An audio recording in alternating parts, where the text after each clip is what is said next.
হাদিসে কুদসির মধ্যে বলেছেন, শেষ রাতের এই অংশে আল্লাহ পাক প্রথম আসমানে নেমে আসেন।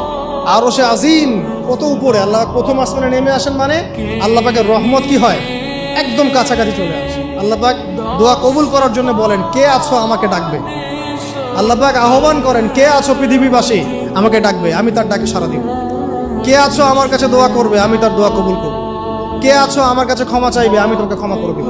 কে আছো অসুস্থ, আমার কাছে শেফা চাইবে, শেফা দিয়ে দিব। আল্লাহ পাক আহ্বান করতেই থাকেন ফজর পর্যন্ত। কি পর্যন্ত? আর ওই সময় এই যে সারা রাত জায়গায় মানুষ ওই সময় ঘুম দেয়, তাই না?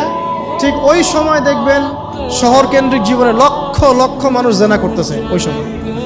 ঠিক ওই সময়টাতে দেখবেন যে লক্ষ লক্ষ মানুষ মদ খাচ্ছে, লক্ষ লক্ষ মানুষ পর্নোগ্রাফি দেখতেছে, মুভি দেখতেছে, চায়ের দোকান আড্ডা পিটাচ্ছে, শপিং করতেছে, কি না করতেছে।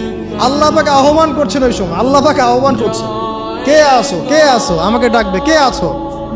মানুষ এই কাজ করতে থাকে। অথচ আল্লাহ পাক জাহান্নাম সৃষ্টি করেছেন কাদের জন্যে? আমাদের জন্যে। জান্নাত কাদের জন্যে? আমাদের জন্য। তো আল্লাহ পাক এই সময়টাকে কাজে লাগানোর তৌফিক আমাদেরকে দান করুন।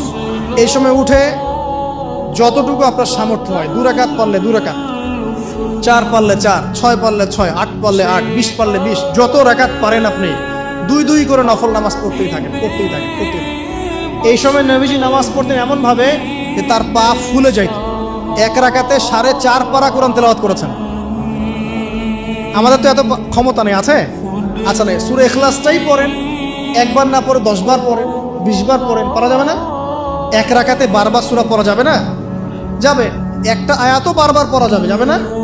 আপনি রাকাতটাকে লম্বা করেন, রুকুকে লম্বা করেন, সিজদাকে লম্বা করেন, যত দোয়া আছে এই সিজদার মধ্যে ঢেলে দিবেন।